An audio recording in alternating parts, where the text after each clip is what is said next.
أعوذ بالله من الشيطان الرجيم بسم الله الرحمن الرحيم والصلاة والسلام على أشرف الأنبياء والمرسلين وعلى آله وصحبه سبحانك لا علم لنا إلا ما علمتنا وتب علينا إنك أنت التواب وهداية من سمح ولا قوة إلا بالله لا حول ولا قوة إلا بالله اللهم أنا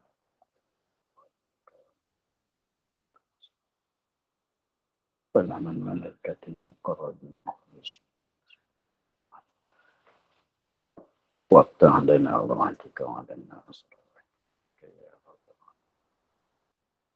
رب اشرح لنا صدرنا ويسر لنا واحلل عقدة من لساني قال الشيخ مسلم تعالى نفعنا في الدارين.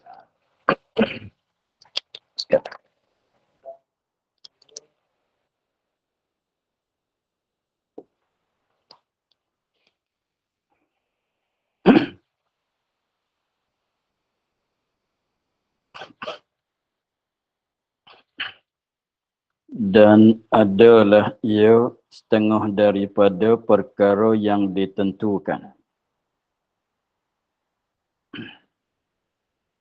Dan adalah ia setengah daripada perkara yang ditentukan bagi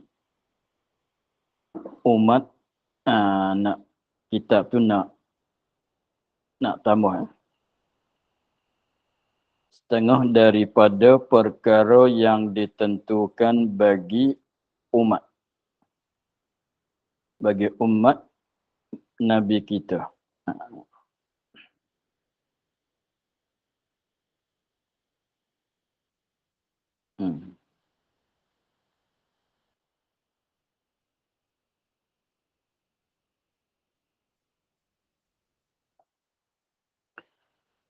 Dan adalah ia tayamum setengah daripada perkara yang ditentukan bagi umat Nabi kita jua. Tiada pada umat Nabi yang dahulu-dahulu. Tambahkan kitab. Tiada pada umat Nabi yang dahulu-dahulu.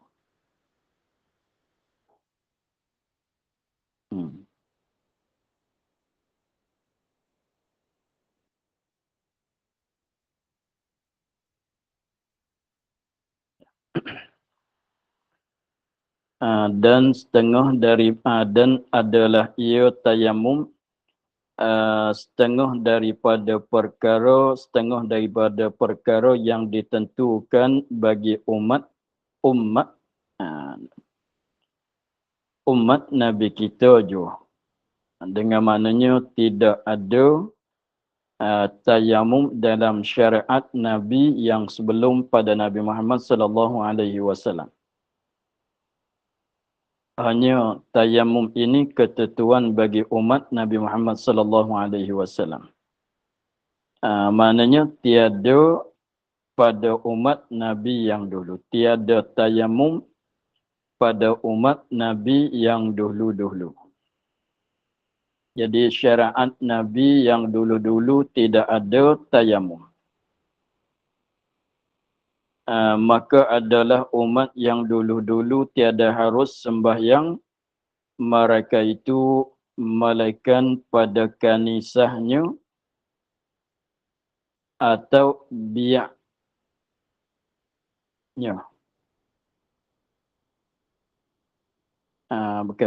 Bukan. Malaikat pada kanisahnya atau bi'ahnya.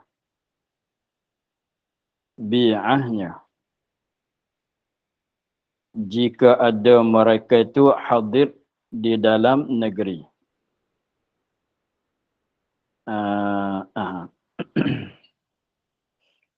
Ini sebagai huraian daripada hadis yang sebelum pada ni, katanya ju'ilat lanal ardu kulluha masjidan wa turbatuha tahura.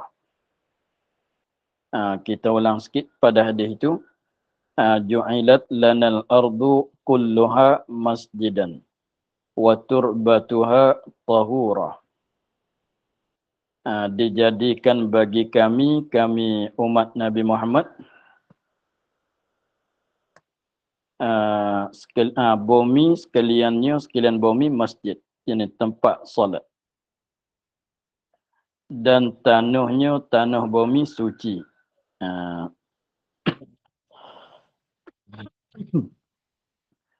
Maka katanya dan adalah ia tayamum setengah daripada perkara yang ditentukan bagi umat Nabi kita juga.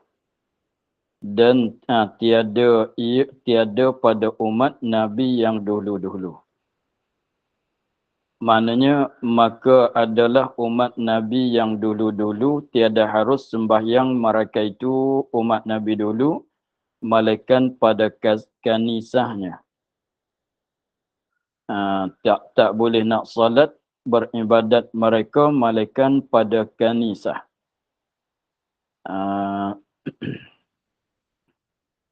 Kanisah tu tempat ibadat bagi orang Nasrani. Bi'ah tu maknanya tempat ibadat bagi Yahudi. Kalau kita ni masjid. Kita orang Islam masjid. Kita orang Islam masjid.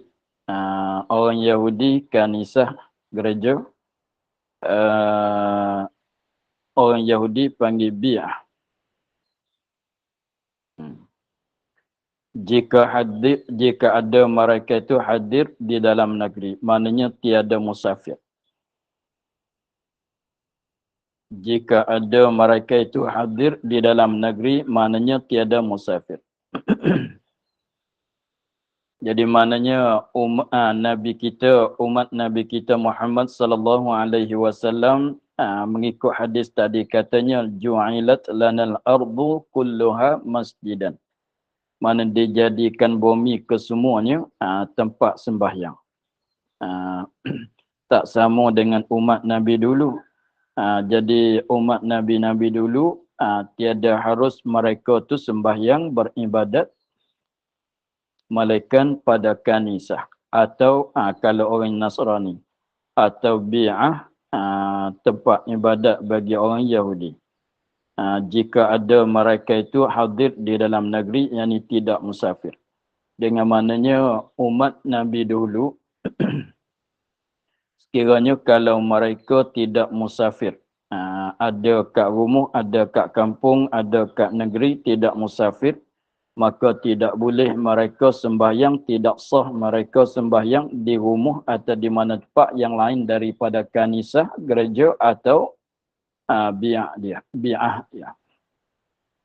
Bersalahan dengan umat ini, umat Nabi Muhammad. Diharuskan baginya mengerjakan sembahyang pada barang tempat, yakni pada mana-mana tempat. Boleh nak sembahyang saja. Di mana-mana tempat sekalipun boleh. Tak nanti di masjid, sembahyang kat rumah, kat padang, kat mana pun boleh. Tak sama dengan umat Nabi dulu, tak boleh mereka nak ibadat melainkan pada tempat ibadat yang disediakan. Ialah kanisah nisbah bagi orang Yahudi Nasrani, bi'ah nisbah bagi orang Yahudi. Jadi kita ni umat Nabi Muhammad tak sembahyang di masjid pun sah. Tidak sembahyang di masjid pun sah juga. Itu kelebihan umat Nabi Muhammad, Allah Ta'ala bagi luaskan. Allah Ta'ala bagi luaskan kepada umat Nabi Muhammad sallallahu alaihi wasallam.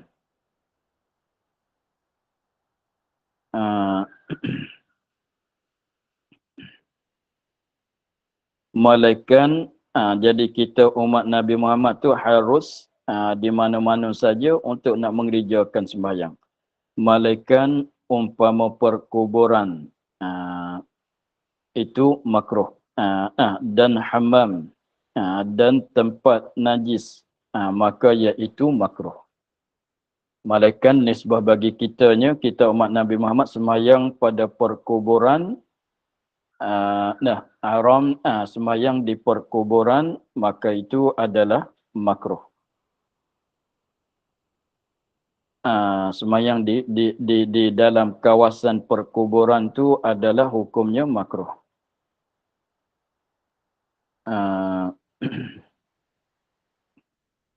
Tapi makruh ni sekiranya kalau suci lah.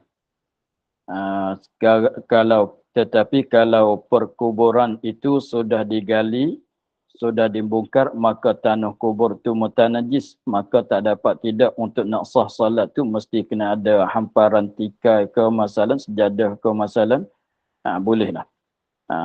Tapi semata-mata sembahyang pada kawasan perkuburan tu adalah hukumnya makruh. Dan hammam tempat bilik mandi air panas dan tempat najis itu pun makruh. Tapi sembahyang di atas najis itu tak boleh lah. Tapi kalau kita hamparkan seumpama tikar atau sejadah, bolehlah nak solat tu sebab tidak menyentuhkan najis. Tetapi adalah hukumnya makruh.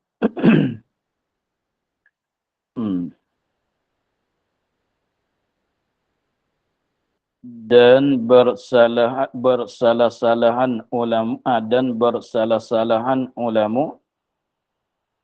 adakah tayammum itu rukhsah atau azimah atau tafsil?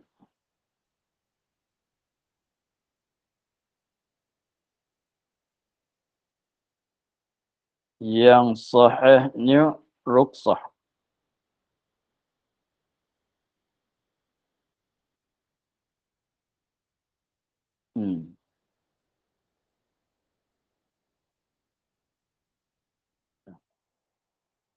Katanya dan bersalah-salahan ulama. Ada khilaf di antara ulama, adakah tayammum itu rukhsah atau azimah. Tayammum ini masuk dalam hukum rukhsah ke masuk dalam hukum azimah? Itu khilaf ulama di antara tayammum itu perkara rukhsah ke atau perkara azimah. Maknanya rukhsah tu ialah kemudahan yang diberi oleh syarak kepada kita. Azimah tu maknanya hukum asal.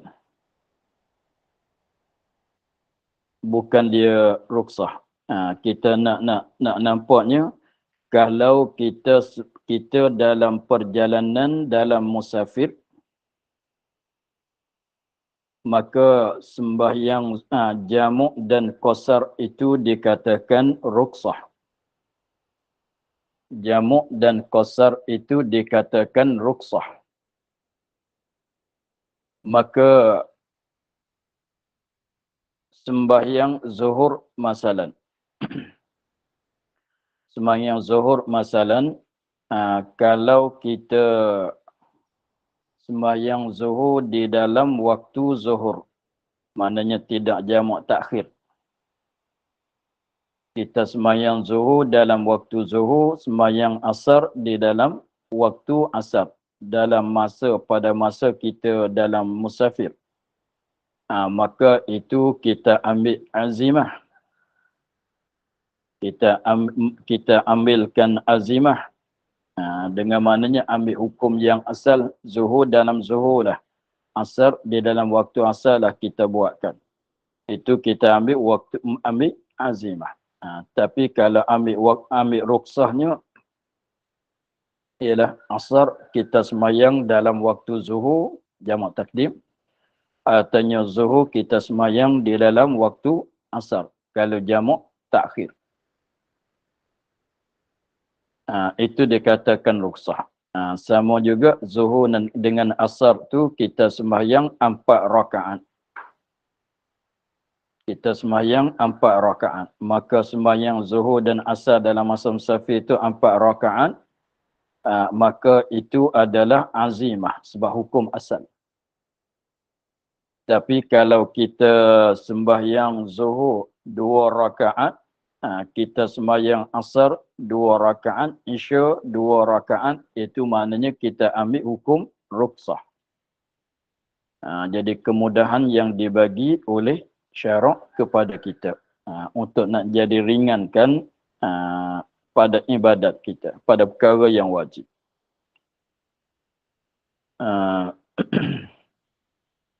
Maka tayamum ini dikhilaf antara ulama, adakah dia ni masuk dalam bagai rukhsah. Masuk dalam bagai rukhsah maknanya bukan hukum asal, bukan kemudahan yang dibagi oleh syarak seperti qasarkan sembahyang zuhur asar isya, seperti jamak takdim jamak takhir bagi zuhur asar maghrib isya. Maka khilaf pada masalah itu, pada masalah tayamum tu rukhsah ke azimah atau tafsil. Jadi maknanya 3 kaul. Satu kaul, satu pendapat ulama bahawasanya tayamum itu adalah rukhsah. Setengah ulama pula katanya tayamum itu adalah azimah. Setengah katanya itu tafsil. Tidak keputusan tafsil tu maknanya tidak putus kata azimah, tidak putus kata rukhsah.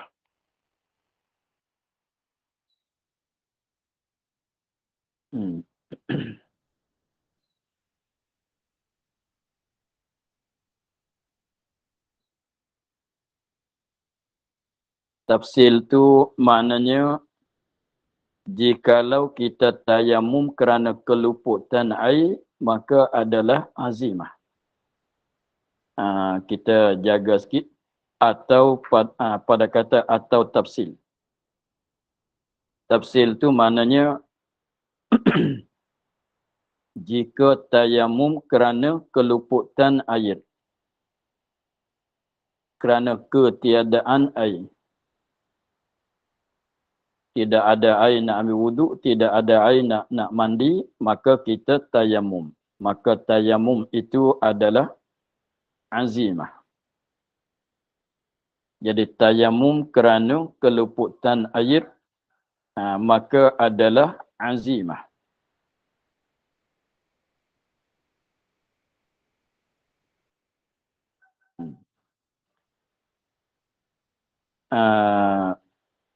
Dan jika tayamum bukan kerana keluputan air, bukan kerana tak boleh gunakan air pada badan. Jika tayamum itu bukan kerana keluputan air, jika adalah tayamum itu bukan kerana keluputan air, bahkan tayamum tu kerana tak boleh gunakan air pada anggota badan sebab ada sakit, maka itu adalah rukhsah. Maka adalah rukhsah. Begitu. Jadi maknanya tafsil tu begitu. Jadi tidak putus kata rukhsah, tidak putus kata azimah. Dengan maknanya kalau seorang itu dia tayamum, dia tak ambil wuduk, dia tayamum, dia tak mandi, dia tayamum, tapi kerana ketiadaan air, maka hukumnya azimah, mana hukum asal. Tapi kalau dia tayamum bukan kerana ketiadaan air, bukan kerana keuzuran, tak boleh kenakan air, tak boleh sampaikan air pada badan seperti ada sakit, maka itu adalah rukhsah, kemudahan yang dibagi oleh syarak.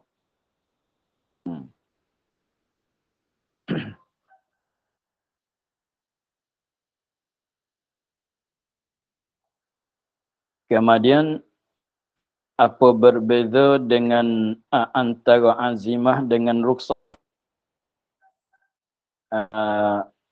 Kita maklum rukhsah ini dibagikan untuk kemudahan dengan sebab kedatangan, dengan sebab-sebab yang kedatangan. Kalau tidak ada sebab yang tertentu, tak boleh nak ambil rukhsah. Seperti kalau kita sembahyang zuhur dalam keadaan tidak ada kesukaran. Kita sembahyang zuhur, sembahyang asar masalah dalam keadaan tidak kesukaran sebab kita duduk kat rumah tidak musafir. Maka tidak adalah rukhsah di situ. Tidak ada rukhsah. Seperti kita ada kat rumah, ada kat kampung, tidak musafir. Maka tak boleh nak ambil rukhsah, tak boleh. Mesti kena kerjakan dengan secara azimah. Kena sembahyang zuhur dalam zuhur, sembahyang asar di dalam asar.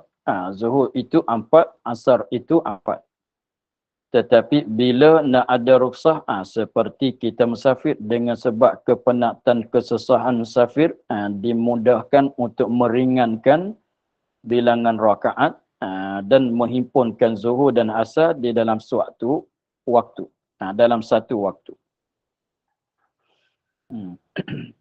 Jadi maknanya kalau tidak ada sebab-sebab yang jadi kesusahan itu tidak adalah rukhsah. Kalau tidak ada kalau tidak ada keuzuran sebab-sebab yang menyusahkan, maka tidak ada rukhsah.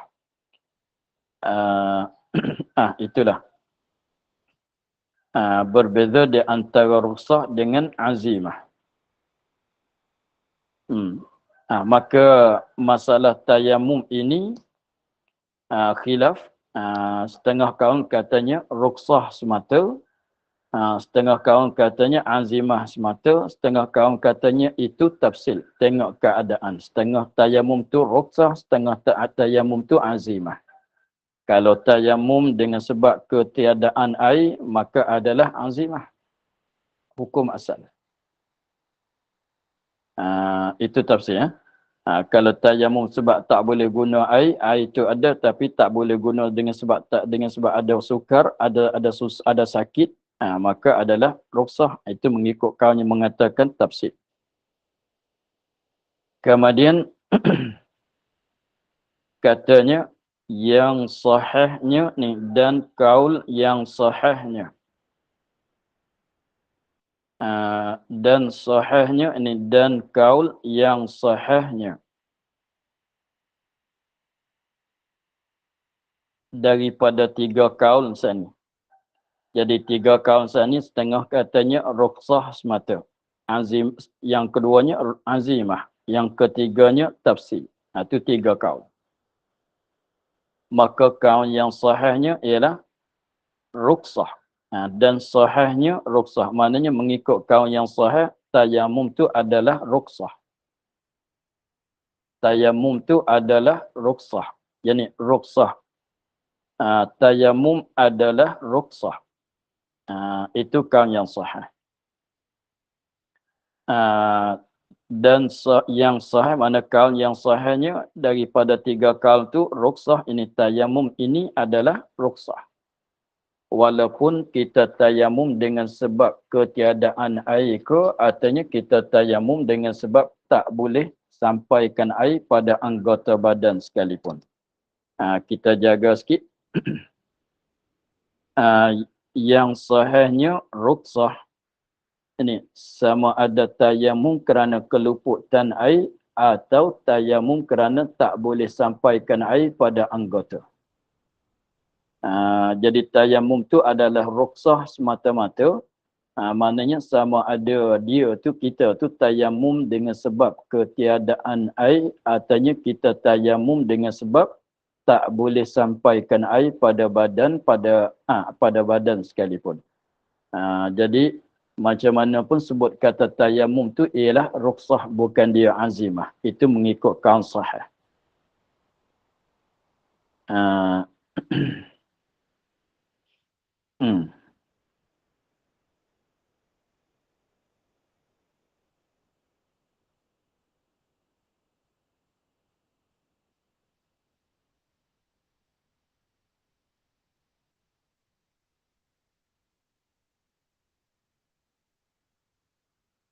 Kemudian apabila kaul sahih itu bahwasanya tayamum itu adalah rukhsah,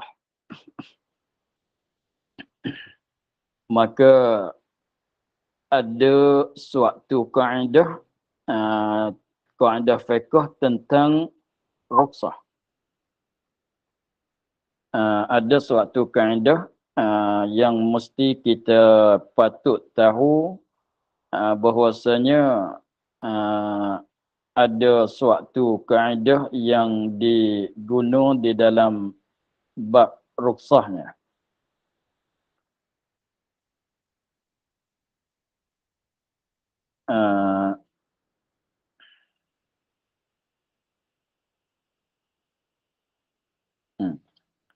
Kaedah dianya bunyi bahasa Arabnya ar-rukhasu la tunatu bil ma'asi.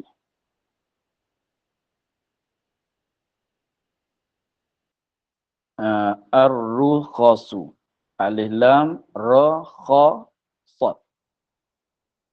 Ar-rukhasu alif lam ra kha sad.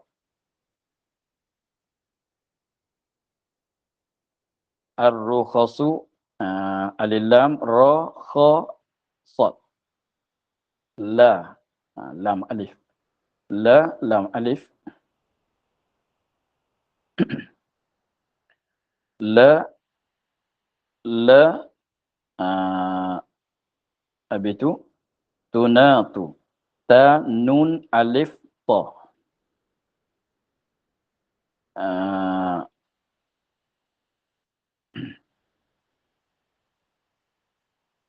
Ya, saya nak tulis ya.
Ar-rukhasu la tunatu ta nun alif ta patu bil ma'asi. Bil ma'asi. Ar-rukhasu la tunatu bil ma'asi. Ar-rukhasu bermula rukhsah. Itu rukhas jamu' bagi rukhsah. Ar-rukhasu maknanya bagai-bagai rukhsah. Rukhsah itu la tunatu tidak dicampaikan, tidak digunakan. Bil ma'asi dengan maksiat. Bil ma'asi dengan maksiat. Maknanya dalam masa kalau seorang itu mengerjakan maksiat, dalam keadaan mengerjakan maksiat, tak boleh dia ambil rukhsah, tak boleh dia gunakan rukhsah.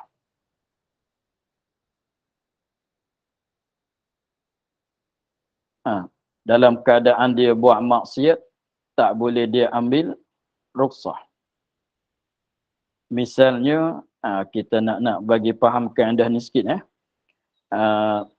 Misalnya tadi, masalah apa dia? Qasar dan jamuk tadi. Qasar dan jamuk itu adalah rukhsah bagi orang yang musafir. Jamuk dan qasar itu adalah rukhsah, adalah kemudahan yang dibagi oleh syarak bagi orang yang musafir. Tapi syarat, orang musafir itu jangan musafir haram. Jangan musafir haram. Kalau musafir haram, tak boleh nak ambil rukhsah. Contohnya, dia musafir kerana nak pergi buat maksiat kepada suatu tempat. Seperti dia pergi, dia musafir, misal nak pergi kepada Eropah masalah, untuk apa? Untuk nak masuk tempat kasino, tempat berjudi masalah. Untuk nak pergi berjudi lah, mudah katanya. Dia musafir kepada suatu tempat. Tujuan dia musafir itu, tujuan dia sebab dia nak pergi kepada tempat kasino, tempat berjudi.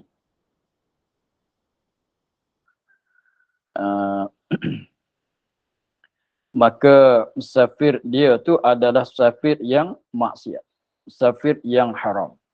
Maka apabila dia musafir itu, maka haram bagi dia, dia qasarkan, jamukkan sembahyang.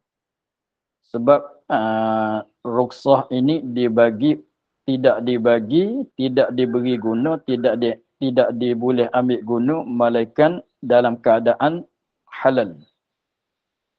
Mana musafir itu jangan musafir yang haram, walaupun musafir yang makruh pun dah boleh. Tapi jangan musafir untuk nak buat benda haram, maka tak boleh nak ambil rukhsah. Begitu juga tak kalau dalam bulan Ramadan, tak boleh nak tinggal puasa bulan Ramadan kalau dia musafir dalam keadaan maksiat. Lagi pulanya tak boleh tinggalkan berdosa kalau dia tinggalkan sembahyang Jumaat. Sebab tinggal sembahyang Jumaat dan tak wajib solat Jumaat dalam masa musafir itu adalah rukhsah juga. Maka sekiranya kalau musafir dia tu dalam tu kerana tujuan nak buat maksiat, maka tak boleh nak gunakan rukhsah. Maknanya kalau sembahyang tu tak boleh nak qasar, nak jamuk, tak boleh. Sebab kaedah sani ar-rukhasu la tunatu bil ma'asi. Maksiat itu tidak boleh dicampaikan dengan maksiat. Tapi kalau masalah musafir itu, kalau masalah musafir itu, dalam masa musafir dia, tujuan dia musafir itu nak pergi ziarah kawan, nak pergi ziarah keluarga masalah. Jadi musafir dia itu tidak haram lah. Nak pergi jalan-jalan ke masalah, atau nak pergi ziarah ke masalah. Tapi maka di dalam masa musafir dia tu, dalam perjalanan dia tu, dia buat maksiat, itu tak mengapa. Sebab dia kata dia nak pergi tu, nak pergi buat benda yang tidak diharam. Tapi dalam masa tengah-tengah jalan tu dia buat maksiat, itu tak menafikan kata boleh nak ambil rukhsah. Maksiat di dalam musafir bukan maksiat sebab musafir. Begitu.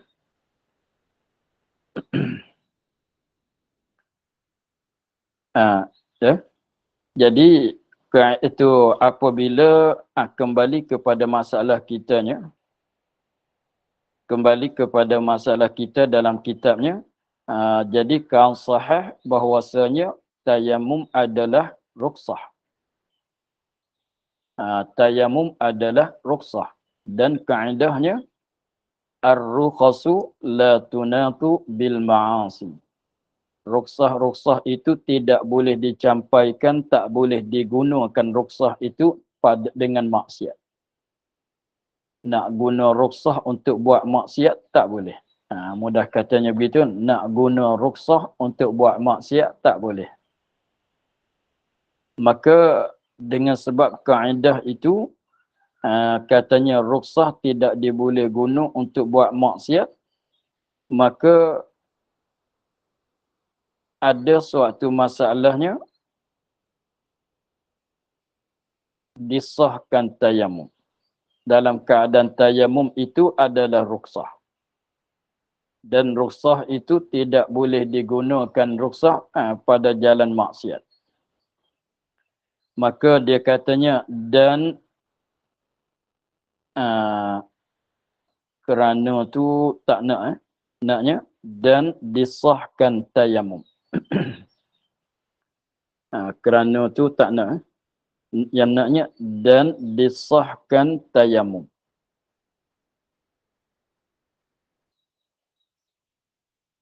Dan kerana tu tak nak dan disahkan tayamum. Begitu ya.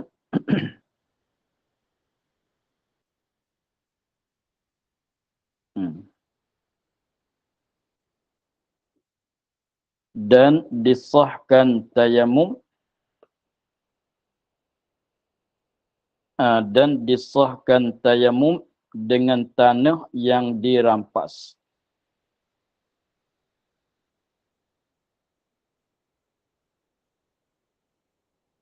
Sebab alat bagi rukhsah. Tiada mengharus, ini bukan yang mengharuskan baginya. Tiada mengharuskan baginya, bukan yang mengharuskan baginya.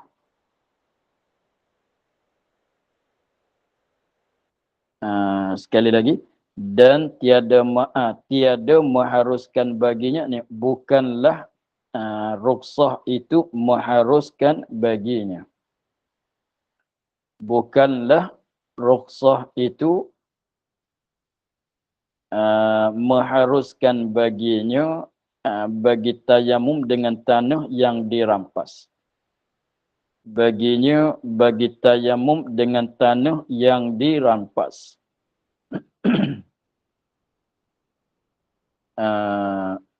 Gitu ya. Jadi ini dia katanya dan disahkan tayamum. Dengan sebab kaum sahih mengatakan bahwasanya tayamum itu adalah rukhsah.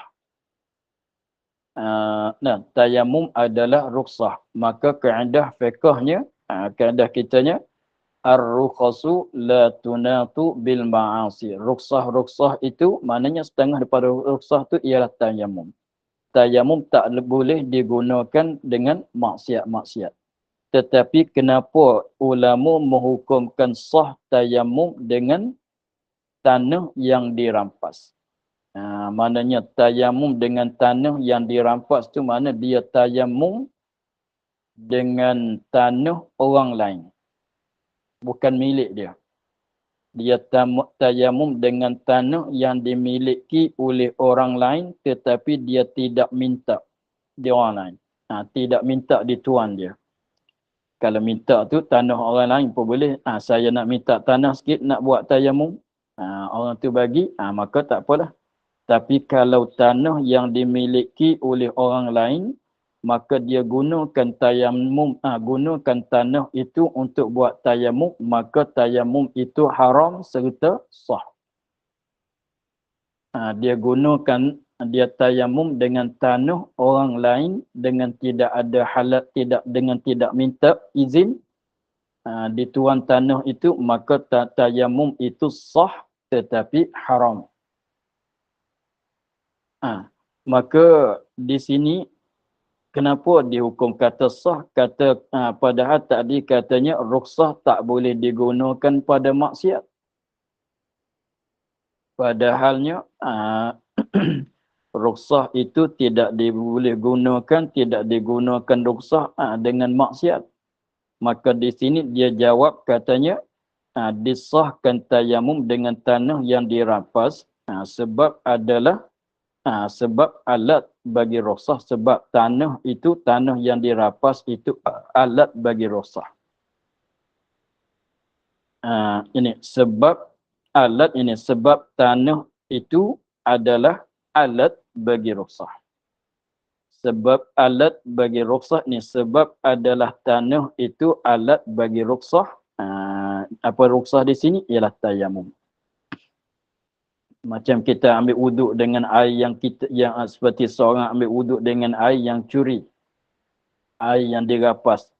Wuduk tu sah, haram tentang rapas. Sebab air tu kenapa boleh sah?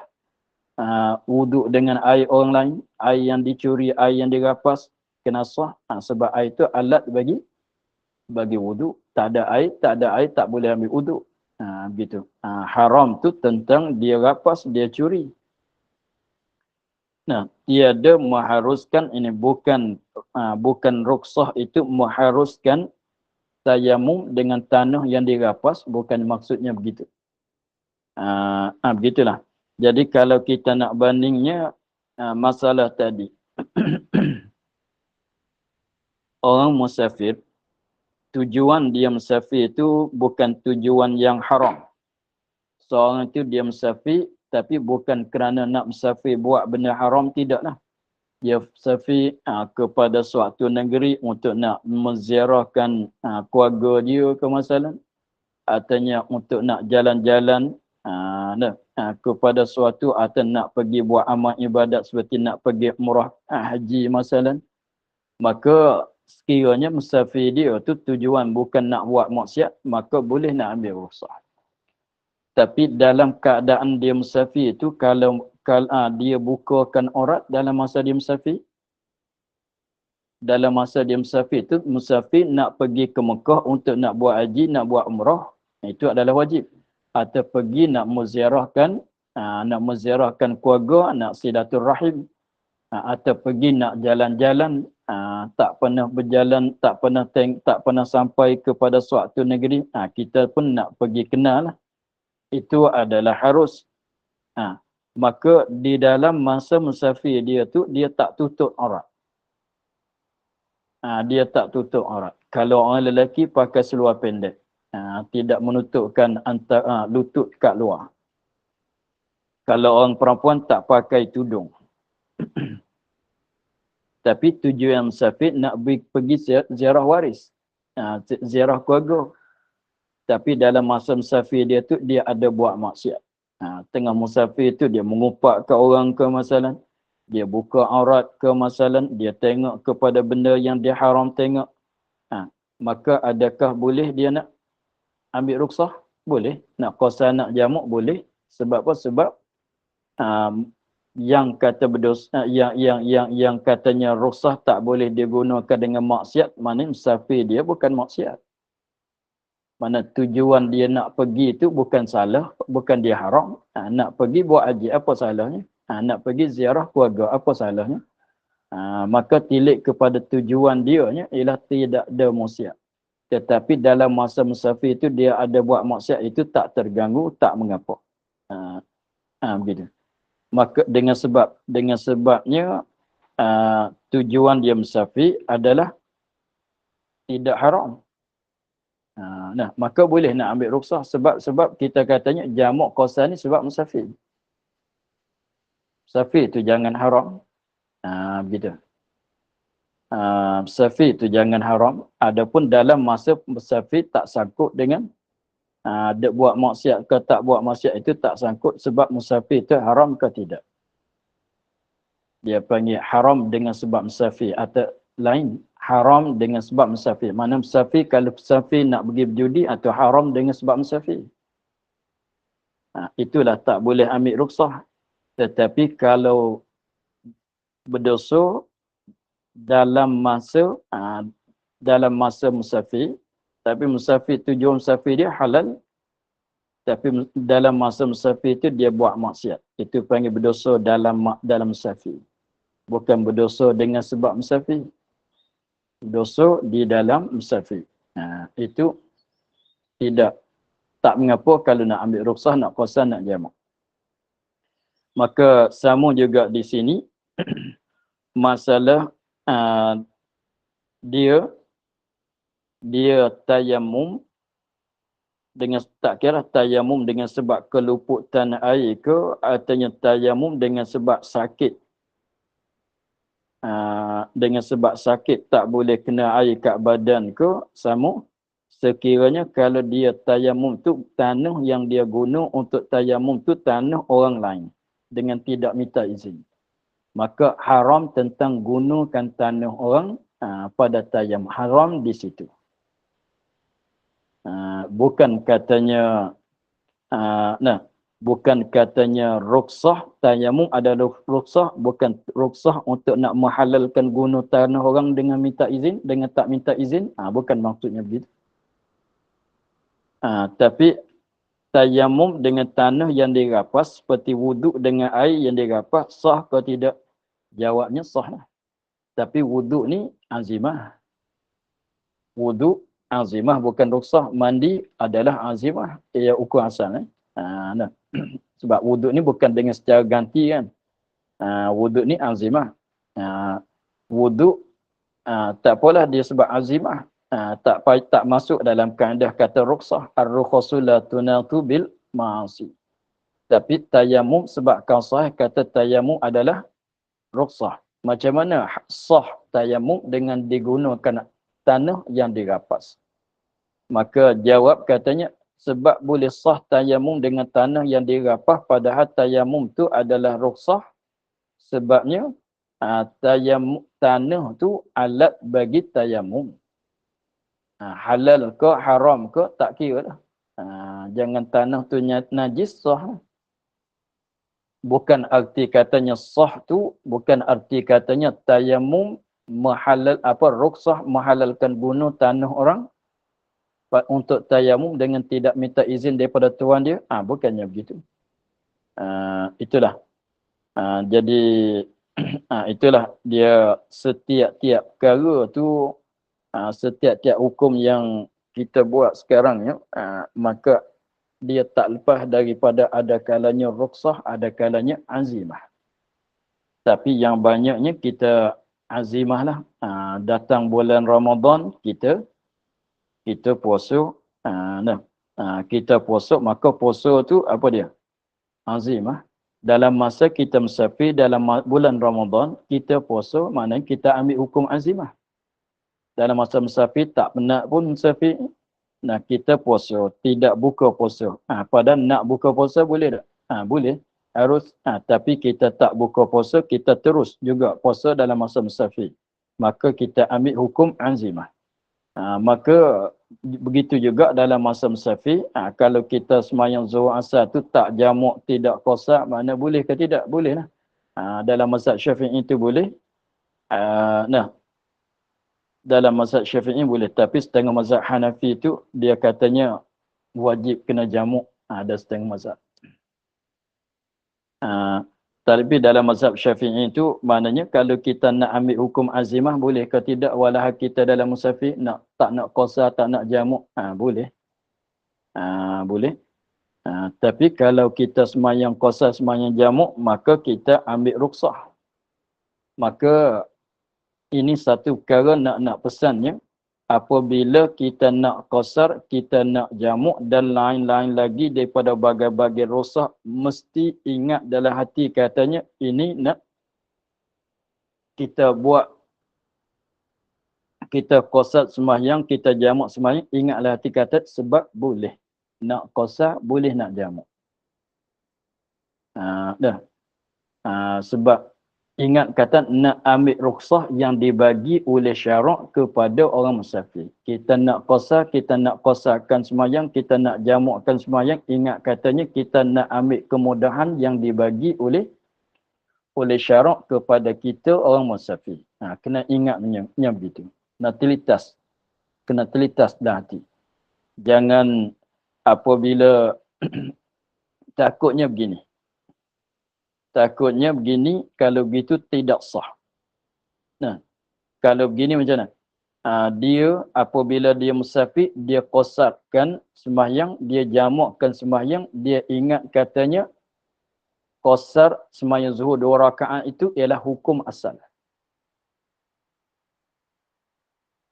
Kalau dia ingat begitu, dia sembahyang zuhur 2 rakaat bukan rukhsah, bahkan hukum asal, maka itu tidak sah.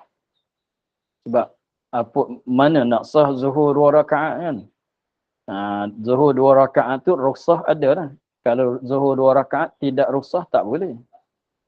Sebab tu kalau nak ambil rukhsah mesti ada terlintas, ada terlintas dalam hati kata ini kemudahan yang dibagi oleh syarak.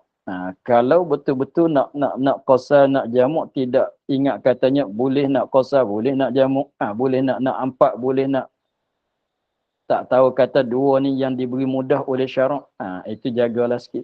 Takut tidak sah salat. Takut dia ingat katanya empat sama, dua sama. Dua tu azimah, empat tu pun azimah. Jadi kalau dia fikir kata diberi pilih, kalau dia fikir katanya dua dengan empat tu dia beri pilih. Nak buat empat, buatlah. Nak buat dua, buatlah.